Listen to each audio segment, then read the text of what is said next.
So today's lecture on this combined subject of shear locking and the related subject of element shape quality. We'll talk first about shear locking and how it affects the apparent bending accuracy of these low order 4-node quadrilateral and in 3D 8-node hexahedral elements, and when we have to worry about whether or not we're getting reasonable accuracy in trying to represent even relatively simple bending types of deformations that we should expect, we would get reasonable accuracy out of.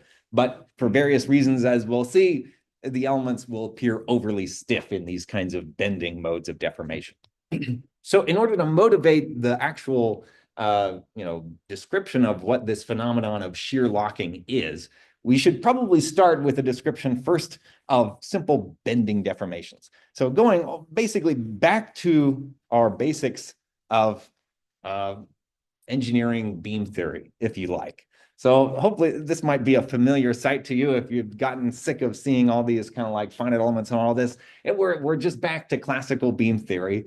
Consider this relatively simple beam that's relatively thin in dimension with thickness B, and it has these different length dimensions, which I've kind of multiplied by an extra factor of 2.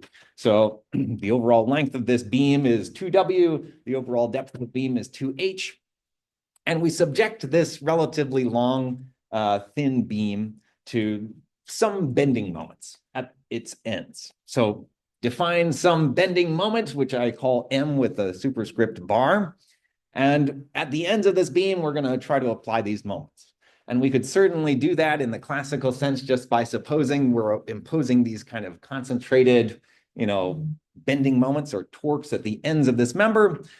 But if we want to seek solutions to this problem using the theory of elasticity rather than classical engineering beam theory, we really need to translate that bending moment into an equivalent traction that's applied as a force per unit of area that varies as a function of the y-coordinate through the depth of the element, or in this case, through the depth of this beam.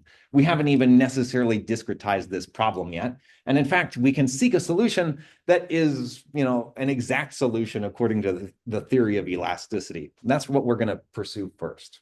So if we want to translate this bending moment into an equivalent kind of traction, we can do that just by considering the following stress distribution that prescribes that externally varying kind of normal component of traction along each of the left and right-hand faces of this beam as being this linear function of the y-coordinate or depth through this beam.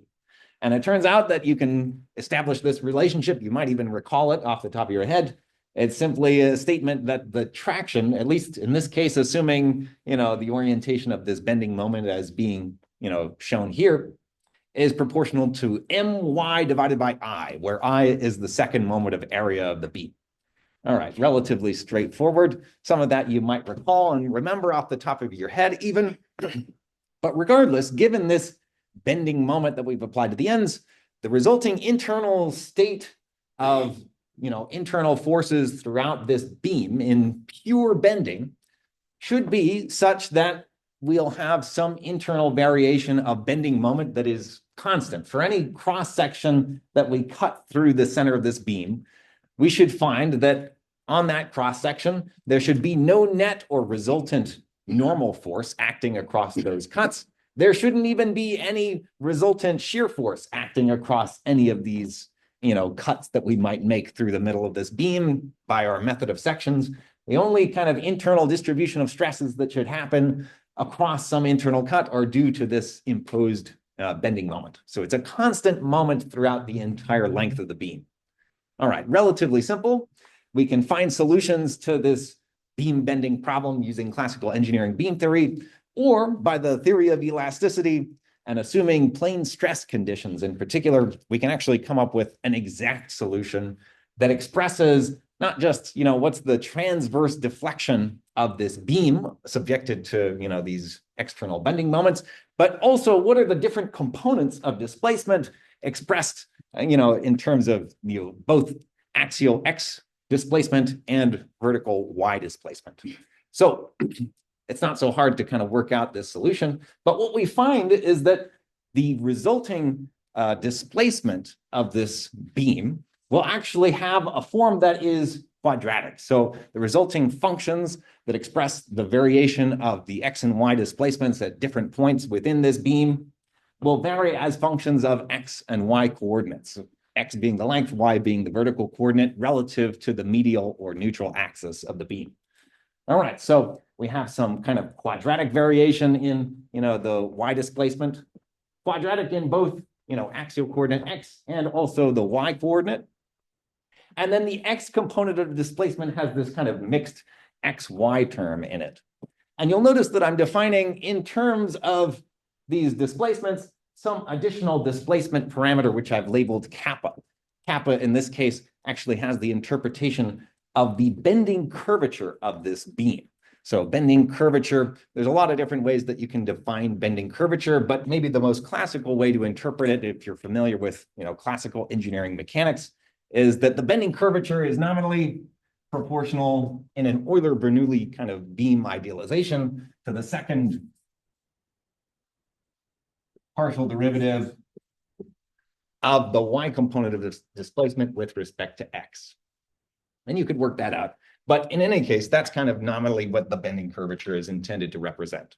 So the second partial derivative of the transverse deflection field in some kind of like Euler-Bernoulli beam setting, but it kind of generalizes in this case. And it kind of measures how much curvature is in this kind of deformed shape of the beam.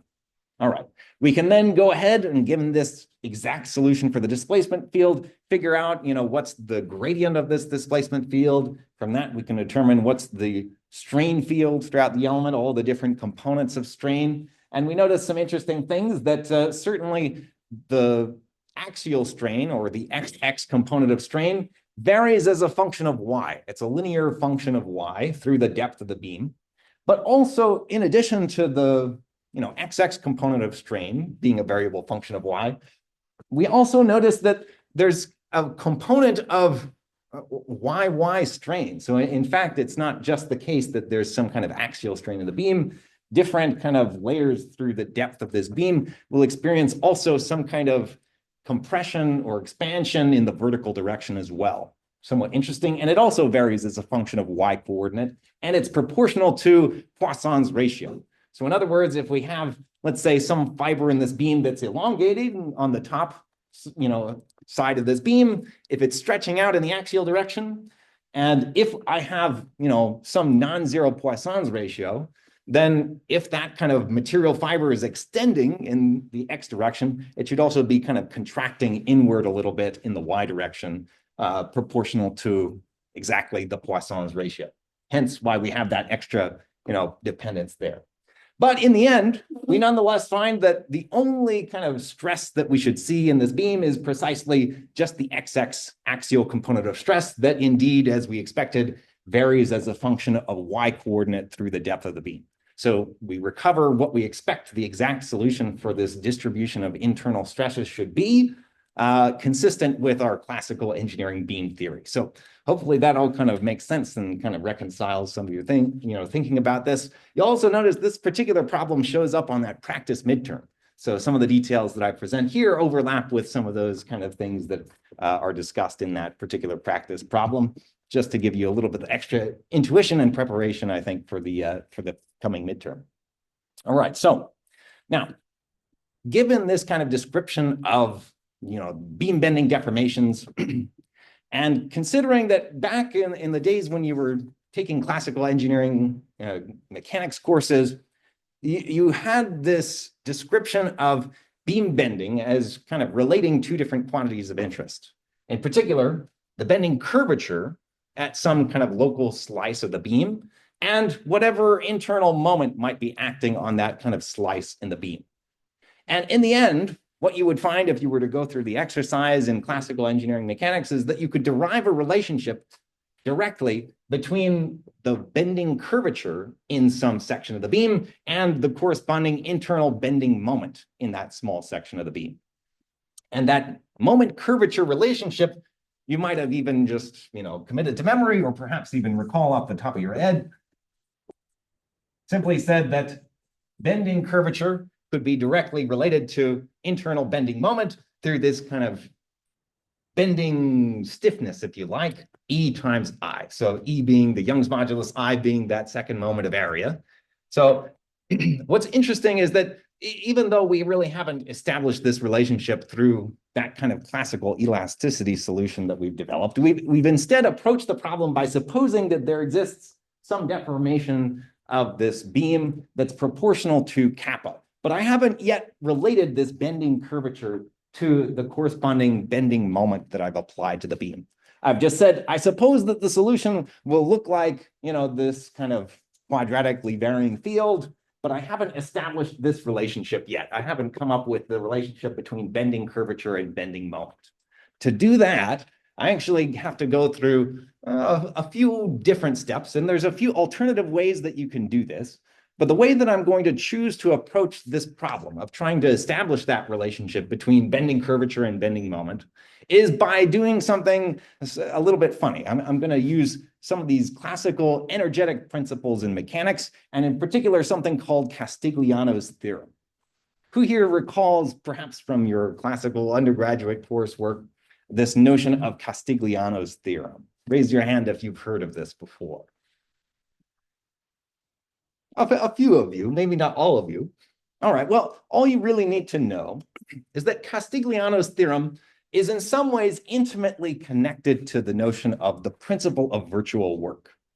Effectively, Castigliano's theorem is sort of a work energy type of method that basically starts from a description not of balance of forces, but instead it proposes to come up with different descriptions of what's the total work done on some mechanical system or structure through whatever externally applied loads that act on that structure. And in addition, we come up with some description of what's the internal strain energy or elastic strain energy that gets done on the material as it moves through some kind of imposed motion or deformation.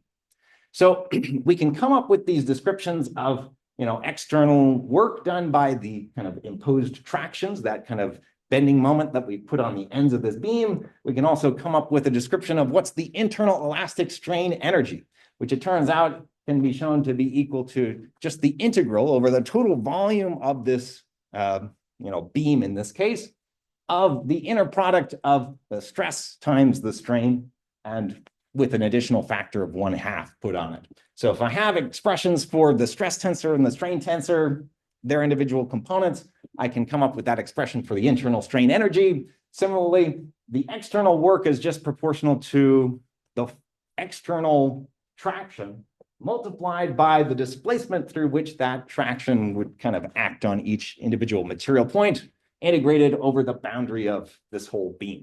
So wherever I have these kind of externally applied tractions that might vary as a function of coordinate on the exterior of this beam, the work done by some small component of traction moving through a particular displacement is just t dotted with u, t being the traction vector.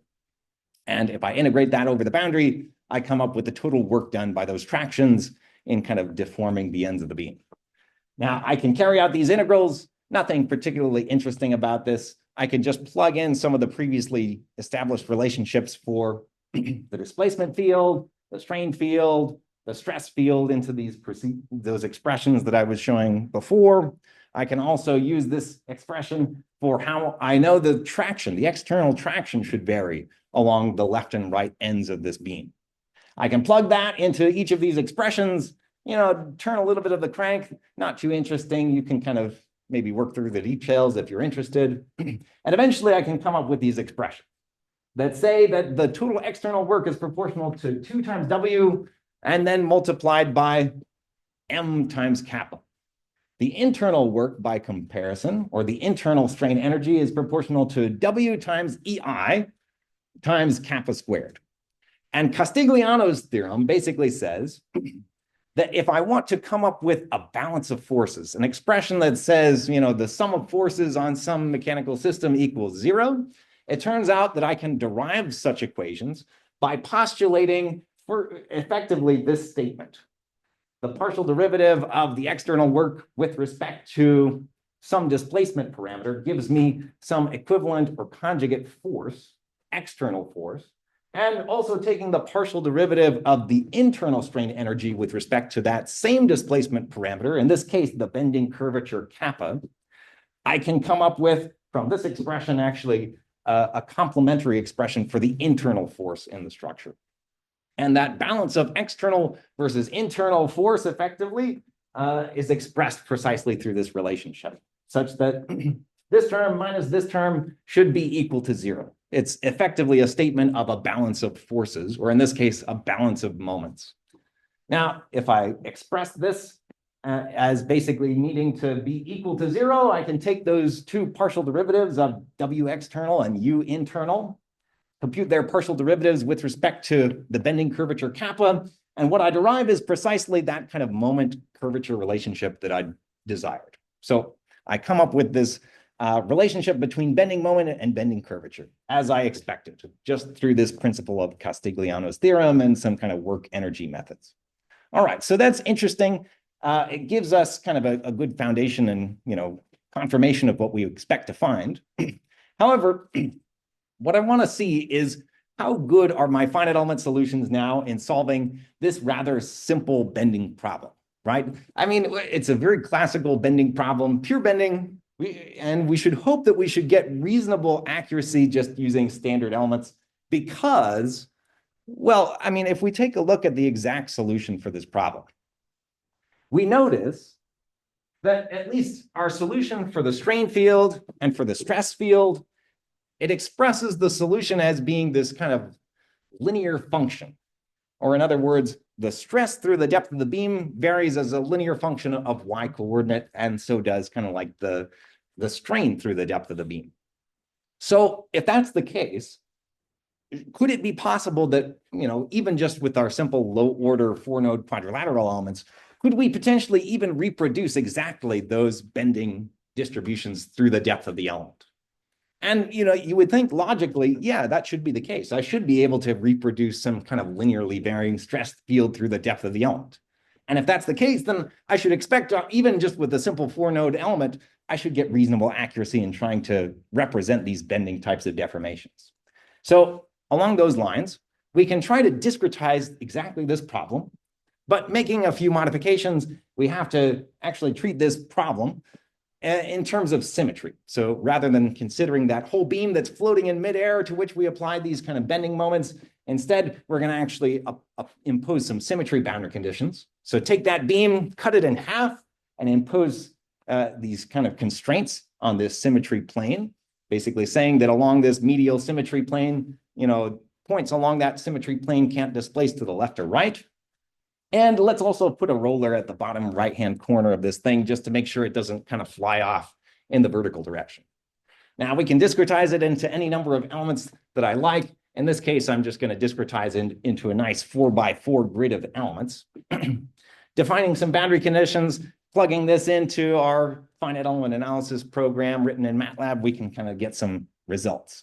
Now, we can do this for, any kind of length of beam that we like. We could do it for, a nice short beam that basically has a relative aspect ratio of roughly 1:1 in this case. So kind of if the overall length of the beam is 2 and the depth of the beam is 1, but really I'm only modeling half of it, then I can consider the relative aspect ratio of this half of the beam to be roughly proportional, to a 1:1 kind of fraction. Alternatively, I could try to stretch things out and say, use the same mesh, but just make the beam longer. So don't discretize it into more elements, but increase the apparent slenderness ratio of this beam and make it a little bit longer. Double the effective length of this beam such that the resulting aspect ratio is now 2:1.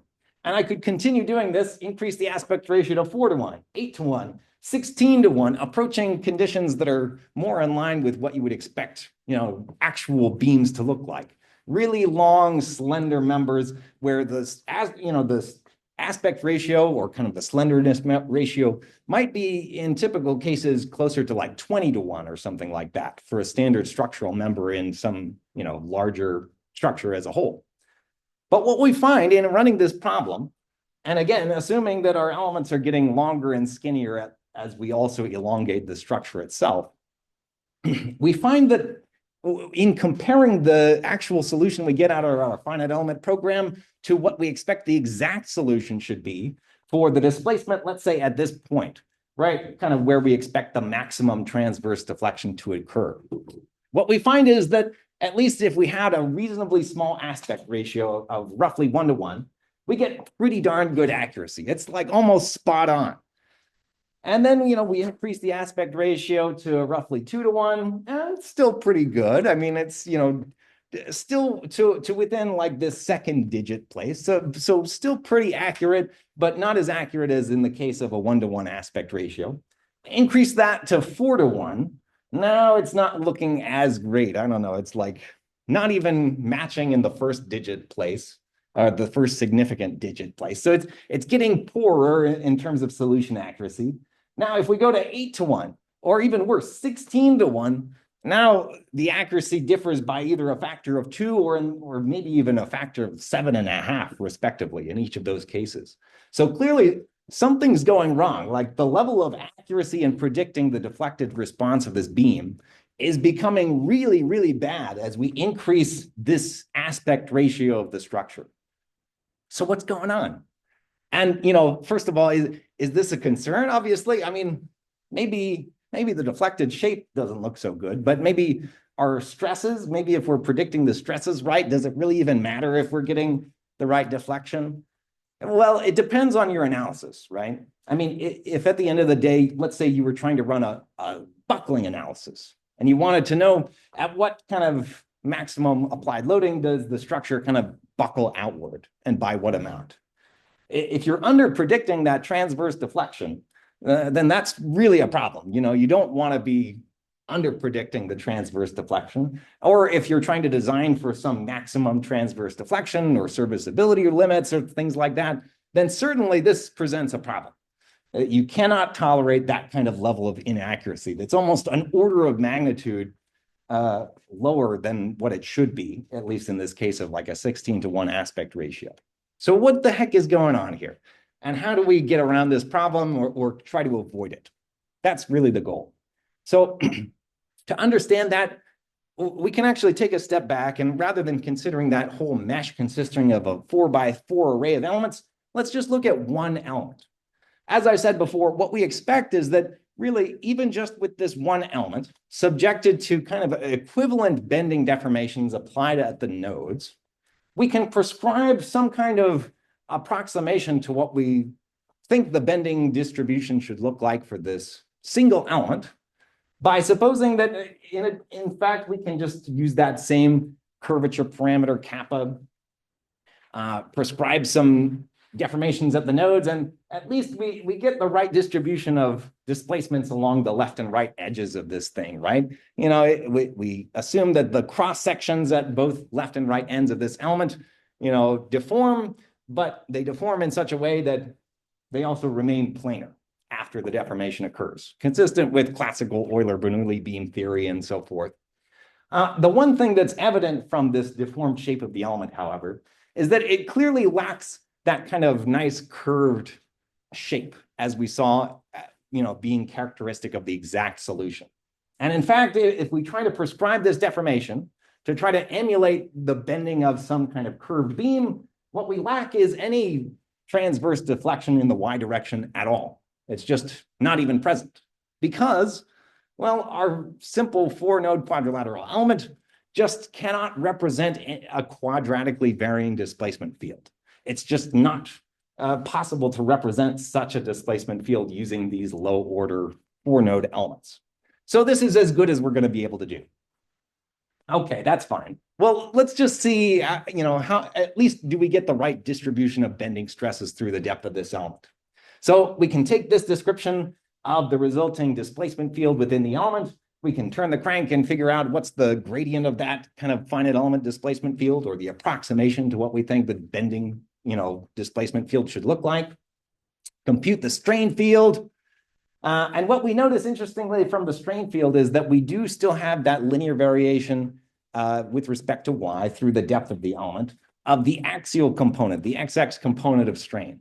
So it still varies as a function of y, and it's proportional to the bending curvature kappa. So that much is correct. we actually get the bending curvature, or at least the kind of axial stretching of individual fibers through the depth of the beam. That's correct. What we see is incorrect, however, is that there's no kind of contraction of the fibers in the YY direction. So we're kind of missing that kind of Poisson effect in terms of how each individual material fiber deforms under these kind of bending deformations. And we also see that we have some shear strains showing up, which were not present in the exact solution. So that's a little bit suspect. Nonetheless, if we look at the resulting stress distribution in this kind of element, we find that indeed the stresses through the depth, the axial XX component of stress, still varies as a function of Y through the depth, but it's not just proportional to E times kappa. It now is proportional to E times kappa divided by 1 minus nu squared. Okay, so a little bit different, not quite exactly what we were looking for. Maybe in the special case, if we set nu equals to 0, we'll get what we want. We'll get, consistency with the exact solution.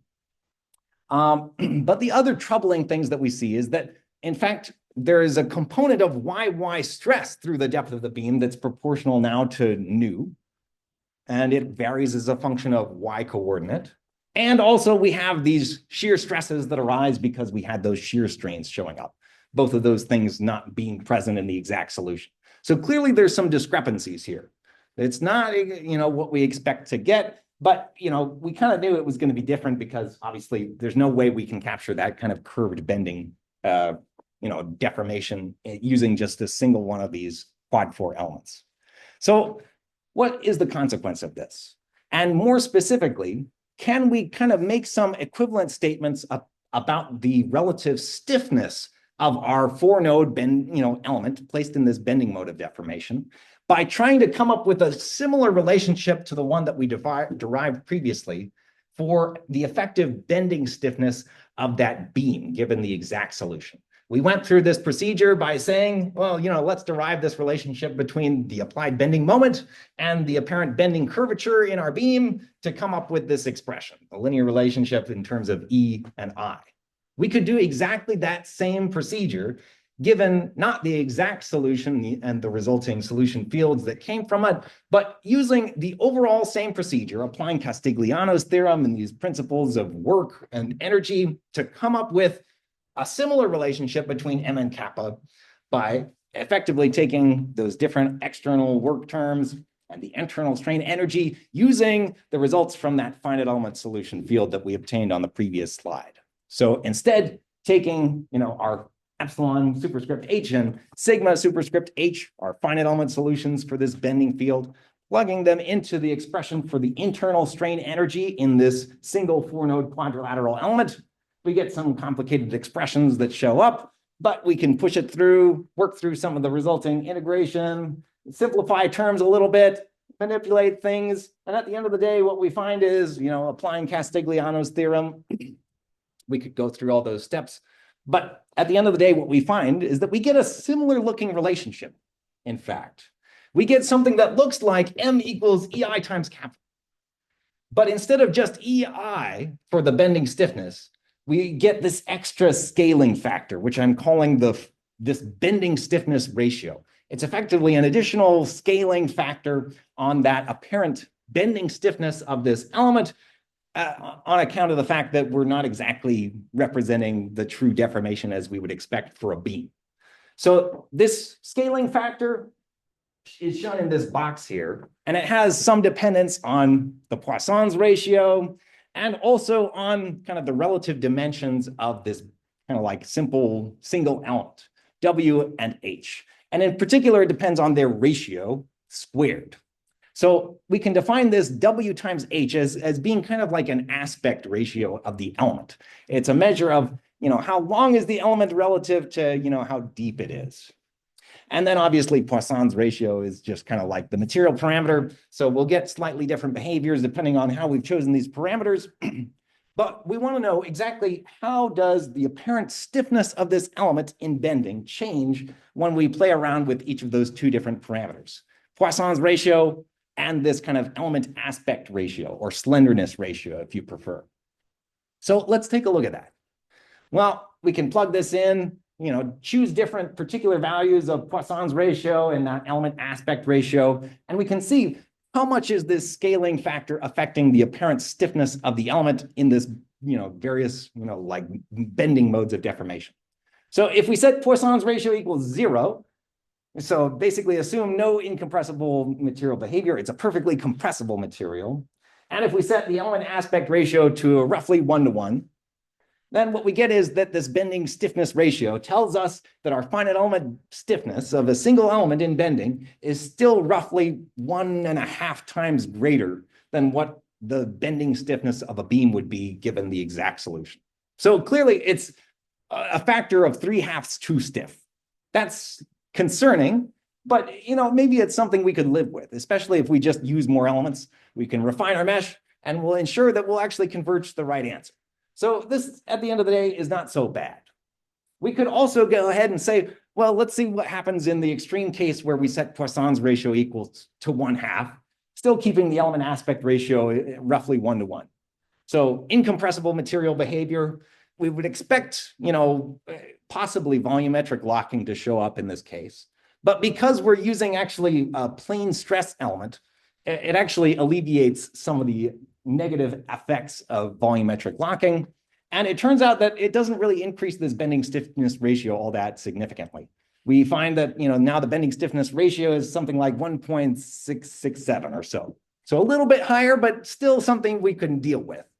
All right, well, let's just set Poisson's ratio equal to 0 from here on out and see what happens as we successively increase this kind of aspect ratio of the element, as we continuously make the element really long in one direction and relatively skinny in the other direction.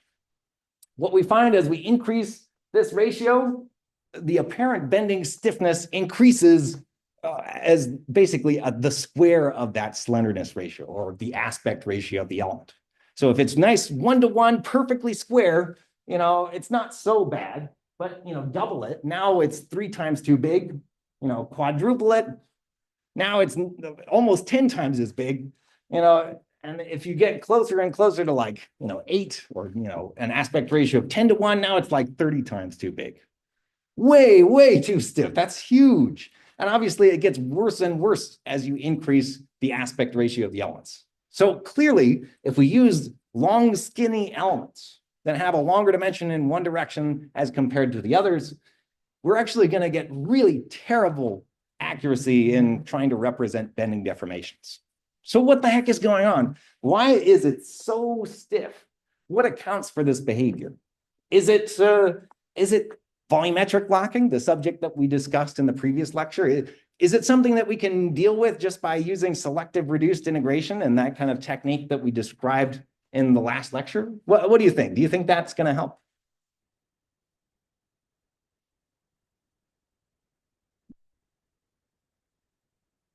Maybe, maybe not. Well, this might be a clue. Even if we approach a value of Poisson's ratio equals 1/2, it doesn't really affect this kind of, bending stiffness ratio, which tells us that even if we tried to use selective reduced integration, that was only effective when we had a really, really large bulk modulus as Poisson's ratio went to 1/2. But that's kind of not what this is telling us. It's saying that something else is going on. It's not really that the bulk stiffness is becoming too stiff. It's something to do with just the element's shape. The properties of the dimensions of the element are having a negative impact on the apparent accuracy or stiffness of the element, especially in this bending mode of deformation. That has a major effect right there. Yeah. I mean, it's kind of like something's going on. The fact that it's weird, the fact that it grows like exponentially. Yeah, it's going to get worse and worse. And clearly that seems to have the biggest influence. Something to do with the element shape. So that's really the main observation that we find. And to come back to exactly this scenario where we might compare exactly what was the exact solution for this bending, beam and our 4-node quadrilateral, if we set Poisson's ratio equals to 0. So take that part away. What we find is that actually, surprisingly, we get some of the solution fields for the normal components of strain and the normal components of stress. We actually get those right. So surprisingly, even though, we're not exactly representing this nice curved beam, we do correctly get the right axial variation in strain, and we do get the correct axial variation in stress through the depth of the beam. So that, again, assuming Poisson's ratio equals 0.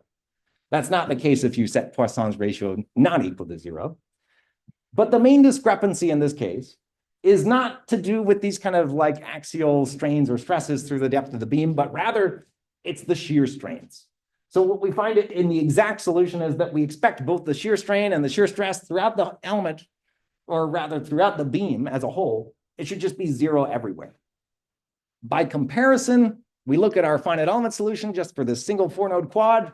We see that there's non-zero shear strains, and they vary as a function of axial coordinate x along the length of the element.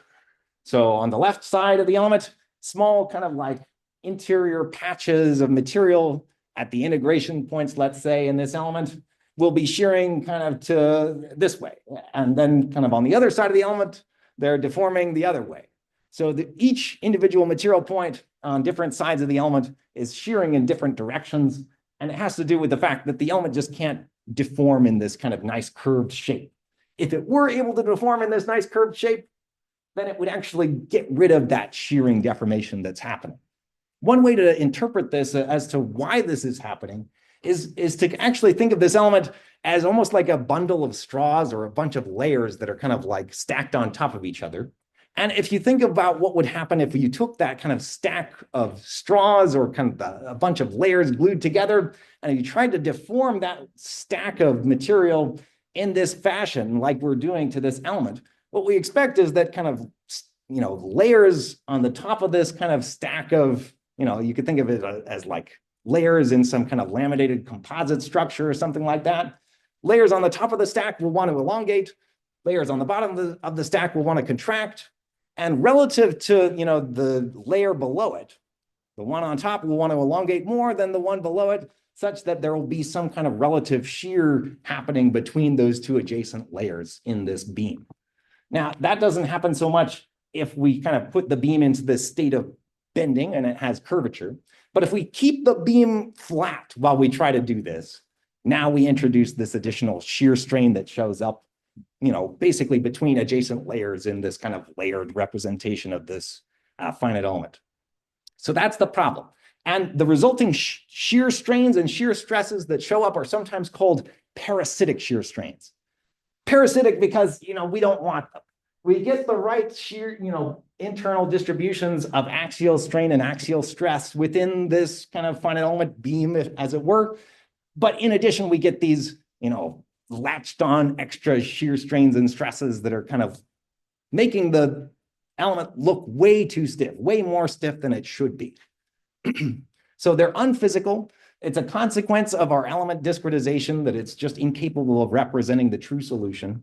And this phenomenon is sometimes broadly referred to as shear locking, kind of an analog to volumetric locking, which was more a phenomenon of the material looking too stiff because, it wants to expand in some non-uniform variation of, volumetric expansion throughout the element.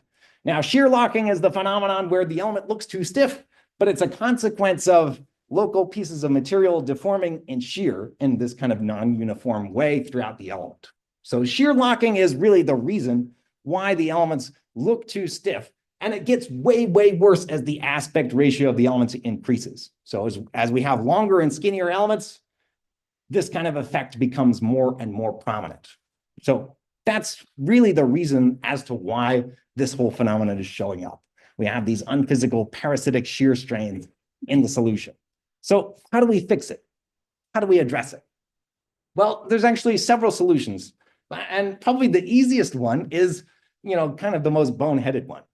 Just don't use elements with bad aspect ratios. Make sure if you're trying to mesh a problem and run it, and especially if you're trying to run a problem that involves bending deformations, just don't, make sure that your elements have a reasonable aspect ratio. Don't make them, if you're getting into the territory of like a 4-to-1 aspect ratio or higher, that's probably a bad sign. You want to maybe refine your mesh.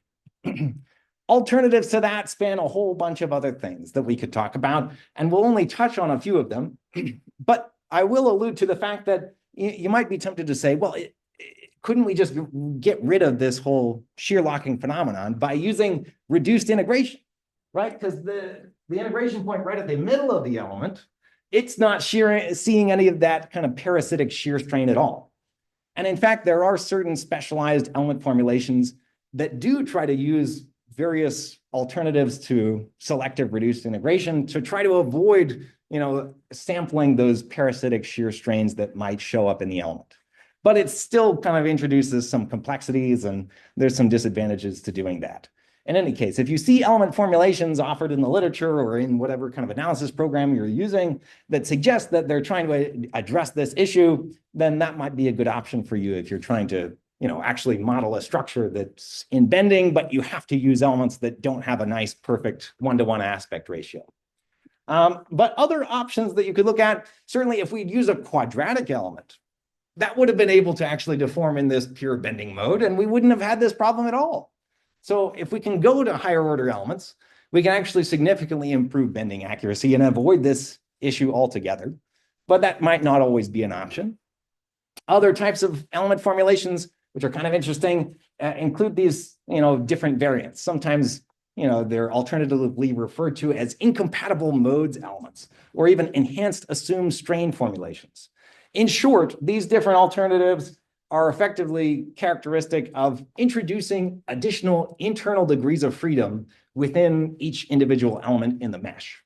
So it's kind of like you're enhancing the ability of the element to deform in these bending modes of deformation by allowing them this new mode of deformation. But the price that you pay for that is that sometimes it actually causes the elements to become unstable. So not a catch-all solution, but appealing if you have to do that kind of thing. Now, the other thing that I want to allude to as being kind of a useful workaround to this is the acknowledgement that you may not always be able to use elements that have a nice, perfect one-to-one aspect ratio, as shown in this example. What if you had a really long structural member? And even worse than that, what if you had a bunch of these long structural members in like a structure as a whole that you were trying to model?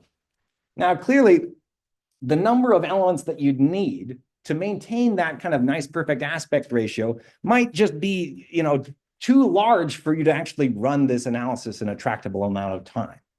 So what do? I mean, your alternative is just use long, skinny elements, but you expect that you're going to get bad answers, or, just use a ton of elements, but, it's going to take a really long time to get an answer. So really, if you're encountering situations like this, where you have to model long structural members, the solution is typically to actually use specialized types of structural element formulations, which actually use a different discretization of the elements, assuming a different theory of mechanics, rather than using continuum mechanics and the theory of elasticity, which underpins a lot of these continuum finite element formulations, like the 4-node quadrilateral element or the 8-node hexahedral element. Instead of trying to discretize things as these kind of three-dimensional volumes, you instead choose to discretize things in terms of, reduced one-dimensional line segments for long, skinny beams, or kind of two-dimensional planar area elements in the case of kind of thin shell-like structures as shown on the right. And these types of structural elements, I discussed this more in my other class on this topic in the matrix analysis of structures course. But if you're interested in this subject, there's a lot of different references I can point you to if you have an interest. Effectively, what's happening in these element formulations is that instead of having just degrees of freedom at each one of the nodes in the structure being simply the translational displacements of those nodes, in addition to displacement, I also include rotation, the ability for these nodes to have some rotational degrees of freedom, and in between different nodes that are connected by these beam elements or shell elements, I can create kind of nice, smoothly varying kind of curves that try to approximate the correct bending curvature of a beam or a shell.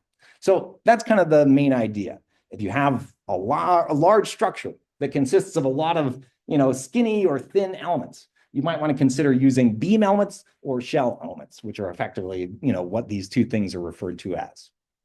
All right. Now, briefly, before we end, I do want to allude to the fact that there are other aspects of element quality that can negatively influence your overall solution accuracy. Not just element aspect ratio, although that does significantly contribute to that effect of shear locking, as we just discussed. Other things like distortion. If the elements aren't kind of nice and perfectly square or rectangular, if I instead perturb the nodes in such a fashion that they're kind of like randomly positioned, I also actually pretty significantly diminish the apparent accuracy of the solutions I get. If I expect the true solution for the deflection of this beam should be close to 0.48, using skinny elements, I do kind of a poor job. I get a deflection of 0.35. But if I use that mesh, perturb the nodes or distort the elements, now it's even worse. I'm getting deflection that's like close to 4 times lower than it should be. So really, really bad accuracy on top of already this not so great accuracy. So clearly something else is going on. Not just is it this aspect ratio that determines element accuracy, but also it's the distortion, or kind of how far away are the elements distorted relative to a nice perfect square. So that's kind of the idea that underpins this notion of element shape quality.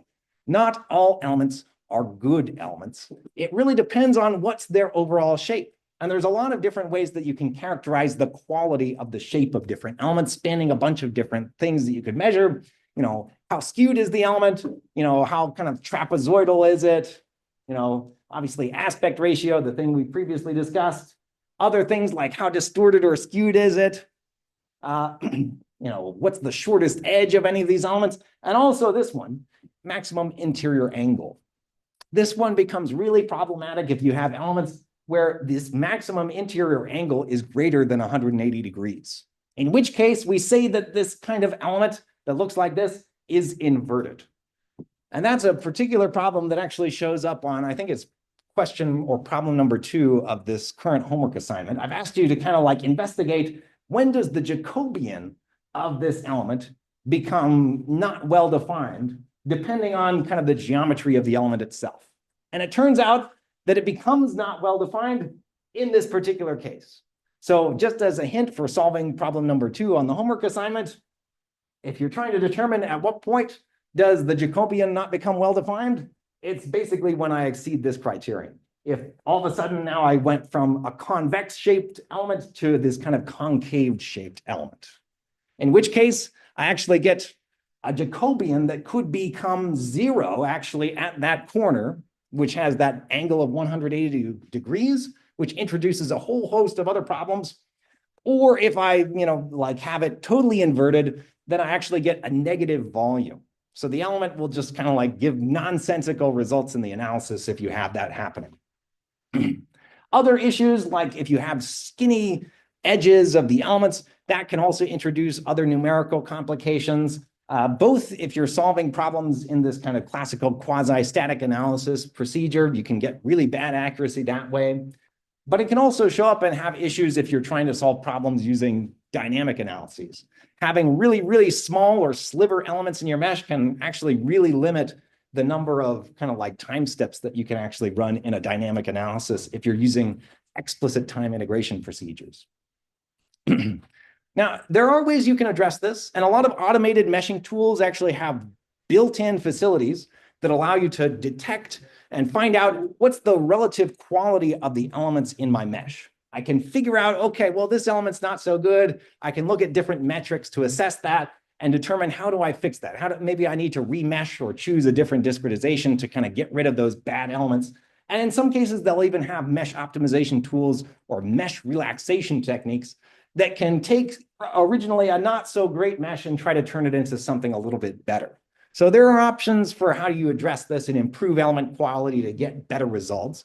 And the last thing I'll point out is that it's not just, element quality, and it's not just quantity, writ large. There are other situations where if you have, let's say, some problem where you know that the solution is going to have a very sharply varying distribution of stresses in the vicinity of some feature where maybe there's a stress concentration, as you might have, let's say, in some kind of thin plate with a crack, and you want to resolve what's kind of the stress distribution in close proximity to this crack tip location. At that location, the variation in the stresses as you approach the crack tip actually kind of sharply vary, almost like a singularity. The stresses zoom off to a value that's basically infinite in that close proximity to the stress concentration. So in order to capture those like sharp variations in the solution field, sometimes you actually need to selectively refine your mesh in order to be able to capture those details and improve solution accuracy in the locality of those solution features of interest. So if you really care about what's the solution, not just over the structure as a whole, if you instead care more about what's the solution in the proximity of some stress concentration, that's really where you need to be dumping your refinement or increasing the resolution of your mesh in order to capture those local features and get better accuracy that way. So not only element shape quality, but quantity as well in the right locations is important for achieving good accuracy. So that's all we have the time for today. If you have questions on this or on the homework, feel free to visit me in office hours, but otherwise, I'll see you on Wednesday for the midterm review. All right, I'll see you then.